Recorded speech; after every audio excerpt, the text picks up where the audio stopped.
aku beri nikmat, kita jadi Tuhan. Sebab tu kena teliti. Dia baca tu, saya pun diamlah. Tak apalah. Lepas tu saya pun okey. Sekali lagi kita baca ramai-ramai, saya pula yang bawa. Jadi dia pun syukurlah dia kawan. Faqad haramtahu ala lisani sultan. Faja'al ribayatan minan nar, maka jadikanlah dia tanah haram sebagai risai bagiku daripada azab neraka wa amanan min su'il hisab, dan aku sejahtera daripada hisab yang tidak baik. Untuk perhitungan tidak baik. Disunatkan mandi dan berpakaian bersih terbaik secara semakai bauan bagi laki khususnya sebelum ziarah Nabi sallallahu alaihi wasallam di maqbarah Rasulullah sallallahu alaihi wasallam. Kalau sempat sebelum ziarah itu kita mandi dulu. Bukan. Tuan-tuan coba ini. Kenyataan ini atau sunnah ini kita lihat semasa zaman Nabi itu semasa zaman dulu. Orang nak sampai ke Madinah naik unta berapa lama? Baju mereka sudah bau debu. Muka-muka mereka sudah penuh dengan debu, maka amat wajarlah mandi dulu sebelum pergi. So kita ikut sunnah dapat pahala. Jadi kalau kita buat bagus. Okey, kalau tak sempat buat bukan berdosa. Okey. Ketika berjalan menuju ke masjid, hendaklah dengan merendah hati dan tawadhu. Kalau saya pesan jamaah daripada hotel ke masjid pakai kacamata kuda. Kat tepi kacamata kuda, tak tengok ke kanan. Bahaya dia tengok dia. Tudung dah, apa dah semua. Balik pun buka. Nanti masuk masjid, Allahu Akbar. Allah, tudung tadi cantik betul. Banyak selawat dan zikir, dapat banyakkan selawat dan zikir pada Nabi sallallahu alaihi wasallam. Disunatkan bersedekah sebelum masuk Masjid Nabawi. Di Masjid Nabawi berbeza. Masjid Nabawi berbeza dengan Mekah. Tak banyak fakir miskin yang minta sedekah. Dalam kawasan masjid tak berani mereka. Kalau ada diimpit pun itu kena ragu-ragu. Banyak yang teknik saya nak cerita. Kalau perempuan minta sedekah, dia datang 3 orang, seorang belah kiri sebelah kanan, ingat yang ketiga mesti suruh okey. Itu teknik dia. Saya banyak kali jumpa, banyak kali tengok depan mata. Okey, dia anak miskin, anak miskin yang selalu lagi dalam beg sandal. Oleh sebab itu kita nasihatkan jemaah kalau nak pergi masjid, tak usah bawa duit. Bawa sekedar nak sedekah lebih kurang, jangan buat lebih banyak. Orang kita sampai ke Mekah dia percaya habis ni tanah haram. Dia tak tahu tanah ni haram, orang halal. Bukan. Orang kita letak beg kat depan tu, Allah Akbar, bismillah. Jelek-jelek beg tak ini. Biasa berlaku kan. Okey, nak sedekah boleh. Tukar duit seria-seria. Tak usah beri banyak sekaligus, kita nak lama. Tapi Nabi kata, Nabi lebih suka beramal walaupun sedikit tapi istiqamah. Sedekah hari-hari. Amalkan sedekah ni hari-hari kalau boleh. Sebab ada mereka doakan keberkatan kita. Okay. Seria cukup. Nak sedekah seria satu orang dah. Jangan panggil bangla kalau pergi bagi 10 ya. Di sana tak jumpa duit syirik. Di supermarket kalau jumpa pun 50 halalah, 50 halaman macam 50 sen lah. Itu pun jarang-jarang. Supermarket kalau ada 50 sen ujung dia bagi gula-gula kat situ. Nak kenakan syariah. Itu misalnya. Bagi anak muda sekali bagi ke pekerja di hotel. Ada hotel masjid. Tukang mu, tukang susu zam-zam, macam-macam. Macam uniform ada. Tapi tak apa. Bagilah kepada mereka. Mereka tukar jim-jim. Ziarah terbagi pada dua. Pertama ziarah dalam. Kita sampai ke Mekah, kita dibawa ziarah dalam mula-mula. Iaitu ziarah makam Nabi. Kemudian ziarah Raudhah dan ziarah Kubur Baqi. Itu asas. Semua package, semua muassasah akan buat benda tiga ni. Cuma ada kalau package yang buat lebih. Uang tak ada, lebih ada. Kalau tengok masa lah. Kalau sesuai masa. Macam saya pergi bawa ni, saya sengaja lebih. Jemaah saya bawa masjid Ramamah, saya bawa masjid Sayyidina Ali, Sayyidina Abu Bakar, saya bawa ke Sukaifah Bani Sa'idah yang sekitar situ. Tambah. Okey. Ziarah luar Masjid Quba biasa kita pergi. Pagi-pagi semua ni lepas subuh. Lepas main subuh balik sarapan tu berjalan. Lambat susah kita pasal semua ziarah di Madinah mesti selesai sebelum zuhur. Kita target mesti kena sembahyang Masjid Nabawi. Kalau tak cukup masa kita tinggalkan. Yang penting sembahyang. Kemudian kita pergi Syuhada Uhud. Kemudian kita pergi Masjid Qiblatain dan kita pergi Masjid 7. Sebab peperangan Azab dan peperangan Khandaq. Biasa Masjid 7 ini turun dah sekarang. Round dia. Masjid pada cukup 7. Saya sendiri pun masuk mungkin tahun 2000 berapa, awal 2000-an dulu. Pernah turun naik ke atas masuk ke masjid. Ada Masjid Salman Al-Farisi dan sebagainya. Okey. Ada satu lagi terakhir yang invisible. Kalau tak tulis, kita akan pergi terakhir sekali ziarah budaya itu Pasar Tamak. Pasar Tamak, kan? Pergi Pasar Tamak. Pemandu PAS akan bawa kita ke kebun tamak. Harga kebun tamak monopoli, lebih mahal daripada Pasar Tamak. Tapi pemandu PAS mesti bawa pasal dia komisen lebih. Kita jangan tertipu. Ajwa yang biasa di Pasar Tamak 60, di kebun tamak tu 80. Ada setengah mutawif kat sana yang kempen kita, dia kata tamak ni bagus, tamak ni pada kebun dia, pada kebun sikit je, mana boleh. Mesti tamak daripada luar dia jual pun. Macam kita beli durian dulu langat, dia siang pun ada. Gitu dah lebih kurang ni. Okey. Itu di Pasar Tamak, dia pergi biasanya. Nak beli tamak, tamak nak beli di Madinah. Kalau beli tamak Ajwa yang cantik, nama dia Ajwa Madinah Al-Awwali. Ajwa Al-Awwali ini harga dia 100, kadang-kadang kalau musim haji paling murah kita boleh dapat mungkin 80 riyal 1 kilo. Saya rezeki baru ni, Bangla entah macam mana tengok saya bawa rumah ramai dia tarik saya bisik dapat 70 riyal. Dia tahu ni, dia kata tumbang kawan ni ramai tumbang. Kita pesan ke jemaah jangan masuk satu kedai ramai-ramai. Harga makin mahal kan. Okey, tak apa. Madinah secara ringkas. Ringkas semua ada 10 minit lagi. Madinah secara ringkas. Ni Masjid Nabawi, gambar ni saya ambil tahun 2009. Okey, pada masa itu dah di dataran masjid, kemah payung-payung ni belum siap, semua tengah buat. Ini tengah buat rangka-rangka. Tapi lampu dah ada di dataran masjid. Ni ambil 2010, sebahagian besar payung-payung dah siap. Tapi sekarang dah ada kipas angin kat luar pula, sembuh air. Okey. Didirikan oleh Rasulullah SAW semasa tiba di sana pada tahun 622 Masehi. Masjid Nabawi tadi. Di atas tanah milik dua orang anak yatim, iaitu Sa'd dan Suhail, yang dibeli oleh Sayyidina Abu Bakar radhiyallahu anhu. Tapak masjid yang asal. Keluasan asal apalagi 50 meter persegi saja. Sempit. Kemudian perluasan dilakukan pada tahun ke-7 Hijrah selepas perang Khaybar menjadi 50 kali 50 meter persegi, dan ada tanda sempadan sampai sekarang. Sempadan perluasan Masjid Nabawi ini dapat dilihat di bahagian atas tiang yang ini di pangkal sana, dia tulis Had Masjid Nabi alaihissalam. Okey, kalau kita pergi sana ni mimbar.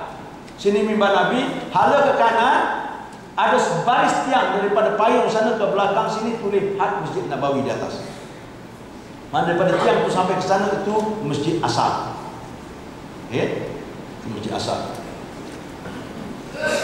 Di perluasan terakhir, terakhir dulu, perluasan terakhir dilakukan oleh Malik Fahad pada tahun 1405. Agak berapa? 29 tahun dulu kan? 29 tahun dulu menjadi 165.500 meter persegi yang ada sekarang ini. Dan dua tingkat, ada rooftop tu dia buka cuma musim haji atau hari Jumaat saja. Dapat menampung 257.000 jemaah pada satu masa. Halaman masjid pula seluas 230.000 meter persegi. Lagi tambah lagi daripada 165.000 tadi, 230.000 lagi halaman masjid yang dipagar, maka jadilah luasan 9 km. Ini tiang yang saya kata tadi. Sempadan kita tadi di pangkat tiang ini ada tanah ninjau warna emas di tulisan Had Masjid Nabi alaihissalam. Kita boleh carilah sana. Ni rautah sebelah sini, sebelah sana rautah. Sebelah kanan kita. Kalau kita menghadap kiblat sebelah kanan. Kita boleh cari. Okey, kalau pergi awal boleh semayang kat situ. Kalau pergi awal lah, kalau pergi lambat tak sampai situ pun. Okey. Ini sempadan mana di tiang ni, saya gambar ni daripada pangkat terus satu baris. Sejarah pembesaran Masjid Nabawi. Boleh lagi. Ini yang ada sekarang, yang dibesarkan. Saya ambil petelaka ni dalam sebuah buku yang saya beli kat Madinah, nama buku itu Buyut Ashabin Nabi Haula al-Masjidil Nabawi. Kedudukan rumah-rumah sahabat Nabi di sekitar Masjid Nabawi. Jadi kita ni buat petelaka tentang pembangunan masjid. So kita lihat dulu. Masjid pertama dibina warna merah ni pada zaman binaan pertama, pada tahun pertama hijrah, dibina oleh Nabi SAW. Kemudian dibesarkan pula selepas perang Khaybar pada tahun ke-7 hijrah. Warna kuning ni nanti kita akan nampak. Kemudian oleh hijrah itu dibesarkan oleh Sayyidina Umar pada tahun 17 hijrah. Dibesarkan lagi pada Sayyidina Utsman pada tahun 29 hijrah. Pembesarannya sedikit. Kemudian dibesarkan oleh Al-Walid Al-Amawi di dinasti Amawiyah pada tahun 91 hijrah. Dibesarkan lagi oleh Al-Mahdi Al-Abbasi, nama seorang khalifah Al-Mahdi dari dinasti Abbasiyah pada tahun 165 hijrah. Okey, jadilah sebesar itu dulu sebelum dibesarkan kemudian ini. Di belakang masjid ini ada sebuah kebun bernama Bi'ruha milik Abu Talha Al-Ansari. Kebun sekarang dalam masjid dah. Ketika turun ayat lan tanalul birra hatta tunfiqu mimma tuhibbun, Allah Taala perintah lan tanalul birra, kamu tidak akan capai kebaikan buat selama-lamanya hatta tunfiqu mimma tuhibbun, sehingga kamu berinfak di jalan Allah sebahagian harta yang kamu sayang. Maka datang Abu Talha kepada Rasulullah, ya Rasulullah, sebagaimana Rasulullah tahu, harta yang saya paling sayang adalah Bi'ruha. Dalam kebun ini ada sebuah perigi nama Bi'ruha. Perigi ini selalu Rasulullah minum air. Inilah kebun yang paling sayang di antara harta yang banyak-banyak.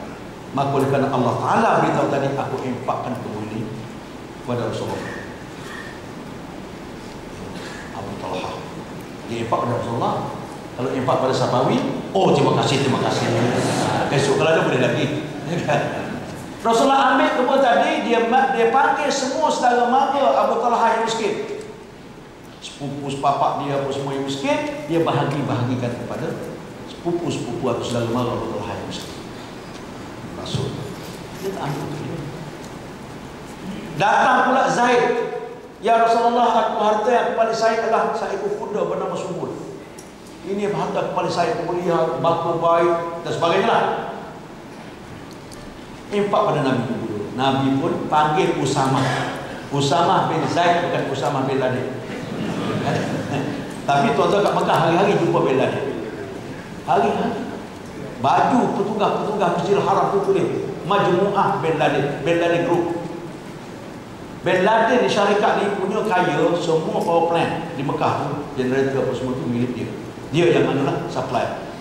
Dia ambil kontrak Masjidil Haram, Masjid Nabawi tu, setahun harga RM1 ke sana.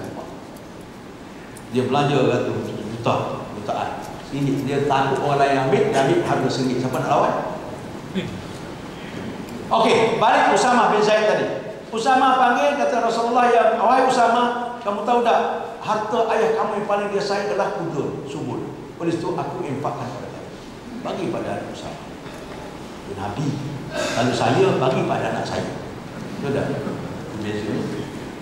Okey, tak apa. Kita teruskan. Jadilah masjid itu seperti ini sekarang. Ini masjid yang asal, kemudian tambah tanah lapang sini dengan kebun apa semua, sekarang dah jadi sebesar ini. Okey, saya pernah keliling pagar masjid ini tahun 2000. Cukup satu keliling, kering hati saya. Pernah sekeliling. Okey, yang ada sekarang. So ini pada kubah-kubah ini boleh beralih. Kadang-kadang dia buka, dia gerakkan kemari. Jadi saya lalu tengok. Pernah naik atas bumbung ni, musim haji dia buka, sengaja naik semai situ nak tengok bumbung tu buka. Punyalah jakut. Okay. Ini yang ada sekarang pada atas. Okay. Ini kubah hijau ni, bawah ni kubur Nabi. Di sini mihrab yang ada sekarang. Di sini babus salat. Di sini babul baqi. Kita biasa duduk di belakang. Tepi sini sekarang hotel Mobil Fik, tabung haji. muasasah dan kami terima. Di sebelah sini belakangnya ada operator ada hotel nama Al-Haram. Tabung haji blok juga hotel itu setahun untuk jemaah haji. Saya banyak kali duduk di Al-Haram. Perempuan cukup suka di Al-Haram karena dekat masuk Raudhah. Itu masuk Raudhah perempuan belah sini baru dia bawa masuk ke tengah sana. Apa? Ujung sini ada taman ini pada Sukaifah Bani Sa'idah. Di sini yang saya cerita tadi tempat orang Ansar bermusyawarat pada hari kewafatan Rasulullah untuk nak bincang dan mati khalifah. Wallahu a'lam. Okey. Itu perlukan dia lah dengan ini grup dia dan sebagainya. Dan pembangunan sampai sekarang masih berjalan. Okey. Apa? Rasulullah sallallahu alaihi wasallam bersabda, "Salat fi masjid hadza ka alfi salatin fi ma siwa illa al-masjidil haram." Rawahu sahihain, Bukhari dan Muslim. Pahala mengerjakan salat dalam masjidku ini, Masjid Nabawi ini adalah 1000 kali ganda berbanding masjid-masjid lain kecuali Masjidil Haram. Okey. Tidak. Ini gambar nak pergi ke makam Nabi. Kita datang daripada sebelah sana. Laki-laki saja lalu sini, perempuan tak lalu sini. Kita datang daripada Babus Salam, jumpa ada 2 lubang seperti ini, sebelah sini itu lubang angin saja. Sampai ke sini ni tombol yang besar ini yang tinggi ini adalah kubur Nabi dan ini kubur Abu Bakar dan ini kubur Sayyidina Umar. Zaman dulu dia orang Aceh ni tak ada tulisan di gambar lama. Tiap kali saya datang sini, ni petugas, Assalamualaikum, saya kata, Waalaikumsalam. Fin makbar Rasulullah, mana kubur Nabi? Dia pun cerita ni kubur Nabi, ni Abu Bakar, Umar. Sebab balik. Esok pergi lagi, Assalamualaikum. Tapi orang lain mana kubur Nabi? Tanya balik, nasib baik dia tukar orang. Kalau tak tukar orang, semalam dah tanya bodoh punya orang. Tanya, tu nak letih lama sikit je. Tu je sebenarnya teknik. Sekarang dia pandai ditulis Muhammad Rasulullah, Abu Bakar, Umar, tulis kat sini. Tanya mana? Dia tunjuk baca sendiri. Okey. Ini dalam nota tu hitam putih ke kan? Hitam putih. Ini dalam ni. Zaman dulu dia tak ada blok macam sekarang. Zaman dulu macam ni lah. Mak saya cerita dia pergi tahun 56 haji macam ni lah. Orang boleh beli rapat dengan kubur Nabi, boleh beli salam semua, tapi rapat banyak. Taruh surat kepada Nabi. Tulis surat ke Nabi, masukkan Nabi. Allah ya Rabbi. Akhir sekali dia buat makam dia sekarang. Tak boleh masuk rapat. Okey. Ni kelambu-kelambu ini dibuat di kilang sama dengan kelambu Kaabah di Hudaybiyah. Kalau siapa-siapa ada rezeki boleh masuk. Kadang-kadang masuk Hudaybiyah dan susah. Saya masuk dulu tahun 2001. Pergi tahun lepas rezeki saya ada, saya bawa 3 bas ketika itu. Sampai sana kita minta kebenaran melalui orang sana lah. Dapat kebenaran 1 bas masuk Kilang Kiswah, 1 bas masuk muzium. 2 bas masuk muzium. Jadi 3 bas tak sama. Macam mana? Undi. Cabut-cabut undi kena bas saya masuk Kilang Kiswah. Masuklah Kiswah. Tak ada apa nak tengok orang yang kait dah. Nampak kelam Kaabah kan. Tak ada apa. Tak usah dah tepuk benang kat situ tu. Sama dengan benang lain. Benang emas tak akan bagi kalau nak saya pun nak balik jual. Kan? Dia bagilah kita ambil gambar. Anak pun suka kalau tergambar dia. Mak ambil gambar dia sini. Dia pun benang beri ke anak saya. Nah, anak saya tak ambil dah buat penanda. Tak ada apa-apa. Bukan kata ada fadilah keramat. Tak payah. Tak ada keramat-keramat. Ya ada keramat tu. Ada kat pasar keramat. Okey. Mazar qabri wajibat lahu syafaati. Walaupun hadis ini pertikaikan kesahihannya, Nabi kata siapa menziarahi kuburku wajarlah dia mendapat syafaat. Temulah pada Allah. Kalau saya lepas ziarah Nabi saya doa ya Allah ya Tuhan, jadikanlah ziarah ini sebagai sebab saya mendapat syafaat Nabi sallallahu alaihi wasallam. Man hajjal bait wa lam yazurni faqad jafani. Siapa yang menunaikan haji tapi tidak ziarah aku, mereka itu dia telah menjauhkan diri daripada. Saya jumpa seorang engineer Petronas tahun 2000. Dia pergi haji kali ke berapa dah. Dia kata saya nak balik awal Ustaz, saya tetap pergi ke Madinah. Saya kata Ji, duduk sebelah ke saya. Ji, saya kata saya pernah terbaca dalam hadis sahih tak saya tanya, tapi Nabi kata kalau siapa datang haji tak pergi ziarah dia seolah menjauhkan diri daripada dia. You ada duit Ji, you charter satu taksi pergi ke Madinah, ziarah Nabi, solat itu masjid, tu balik. Bayar 500 katakanlah. Apa ada 500 dengan Rasulullah? Mahal kan 500. Alhamdulillah dia pergi akhirnya. Man hajja fazar qabri ba'da wafati faka'annama zarani fi hayati atau kama. Sesiapa mengerjakan haji lalu ia menziarahku selepas kewafatanku, seolah-olah menziarahku semasa hayatku, semasa hidup. Adab masjid Nabawi. Tempat mustahab mesti ada adab. Tapi oleh kerana masa dah habis, kita ke adab-adab nak balik. Jadi kita sambung minggu depan insya-Allah. Oh sorry, minggu depan kita akan ganti dengan kesihatan. Doktor dah mari belum? Belum kan? Wanita dah, doktor belum kan? Okey, mungkin Haji Malik akan doktor kesihatan dicampur dengan lembaga zakat. Lembaga tu zakat, lembaga je bukan lembaga datang, orang datang. Jadi minggu depan saya giliran rehat terakhir. Lepas pada tu tak boleh rehat sampai habis. Okey, jadi kita jumpa dengan saya 2 minggu akan datang. Ada apa-apa pengumuman yang disampaikan? Silakan sebelum kita doa.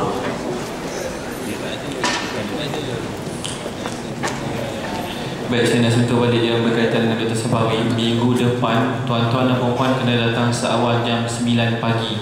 Sebab ceramah daripada zakat, lembaga zakat akan bermula dari jam 9 pagi sehinggalah 9.30 pagi.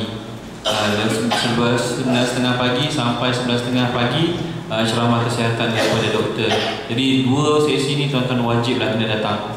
Okey. Kemudian yang minggu lepas siapa yang pinjam CD ni tolong pulang lepas ada kopi. Okey. Kemudian tu pula siapa yang minta saya kopi CD yang ni rakaman, ni ada abang tadi tu minta saya kopi, nanti tolong ambil balik. Kemudian yang pendrive ni, yang mana ni tolong ambil balik dalam ni. Okey. Jadi itu saja maklumat saya. Saya serahkan semula kepada Dr. Sabawi. InsyaAllah kita akhir dengan tasbih kifarah. Subhanallah bihamdihi, subhanakallah wa bihamdika, asyhadu an la ilaha illa anta, astaghfiruka wa atubu ilaik. A'udzu billahi minasyaitonir rajim. Bismillahirrahmanirrahim. Alhamdulillahi rabbil alamin, wassalatu wassalamu ala Rasulillah wa ala alihi wa sahbihi ajma'in. Allahumma rabbana ighfir lana dhunubana wa liwalidina warhamhum kama rabbawna shighara. ولجميع المسلمين والمسلمات والمؤمنين والمؤمنات برحمتك يا أرحم الراحمين. اللهم إنا نسألك علما نافعا وقلبا خاشعا وإيمانا ثابتا وعملا متقبلا وأولادا صالحا ورزقا حلالا طيبا مباركا واسعا. اللهم إنا نعوذ بك من علم لا ينفع ومن قلب لا يخشع ومن نفس لا تشبع ومن دعوة لا يستجاب لها. اللهم انصر الإسلام والمسلمين في كل مكان وفي كل زمان. اللهم إنا نسألك حجا مبرورا وسعيا مشكورا وذنبا مغفورا وعملا صالحا مقبولا وتجارة لن تبور. Ya Allah, ya Tuhan kami mendatangkan kehadiran-Mu ya Allah, memohon keampunan di atas segala dosa-dosa kami, baik dosa kami lakukan dan sengaja maupun tidak ya Allah. Ya Allah, rahmatilah kami, sayangilah kami dengan rahmat-Mu, ampunlah segala dosa-dosa kami, ampunlah dosa para orang tua kami Allah, terutama ibu kami telah mengandung kepada kami dengan penuh susah payah, yang melahirkan kami, yang menyusukan kami, yang membesarkan kami ya Allah. Begitu juga pada ayah-ayah kami ya Allah, berusaha mencari nafkah untuk membesarkan kami ya Allah. Mungkin dalam perjalanan hidup mereka ada terlanggar perintah-Mu ya Allah. Ampun mereka ya Allah, tidak terbalas oleh kami akan jasa mereka. Mereka mohon padamu akan keampunan ya Allah. Ya Allah, sayangilah mereka sebagaimana mereka menyayangi kami waktu kami kecil dahulu ya Allah. Ya Allah, Tuhan kami juga ampunkanlah dosa pasangan hidup kami Allah, suami-suami kami, istri-istri kami ya Allah, khususnya anak-anak zuriat kami ya Allah. Jadikanlah mereka anak-anak saleh dan salihah, anak-anak yang baik, anak-anak berakhlak mulia, anak-anak cerdas akal fikiran, anak-anak yang sihat kepada mereka ya Allah, anak-anak berguna bagi agama, bangsa dan negara ya Allah, anak-anak yang mendoakan kami semasa kami sudah tiada lagi di muka bumi ya Allah, anak-anak yang mampu menyolatkan jenazah kami ya Allah, anak-anak yang mampu menurunkan jenazah kami ke dalam kubur ya Allah. Ya Allah, ya Tuhan kami, juga kami mohon kehadiran-Mu ya Allah, pilihlah kami jadi tetamu-Mu ya Allah. Kami rindu menjadi tetamu-Mu ya Allah. Kami rindu tempat-tempat yang Kau mustajabkan ya Allah. Kami rindu tempat-tempat yang Kau berkat ya Allah. Kami rindu pada Ka'bah, rindu pada Hajar al-Aswad, Hijr Ismail, Makam Ibrahim, Bukit Safa, Bukit Marwah, Telaga Zamzam dan sebagainya ya Allah. Ya Allah, kedua kami ini ya Allah begitu memuncak sekali, Pilihlah kami ya Allah, bantulah kami ya Allah. Terutama sekali kami rindu pada Rasulullah sallallahu alaihi wasallam. Semoga dengan ziarah kami nanti jadi sebab kami mendapat syafaat baginda sallallahu alaihi wasallam. Rabbana taqabbal minna innaka antas samiul alim wa tub alaina innaka antat tawwabur rahim. Da'wahum fiha subhanaka Allahumma wa tahiyyatuhum fiha salam wa akhir da'wahum alhamdulillahi rabbil alamin. Taqabbalallahu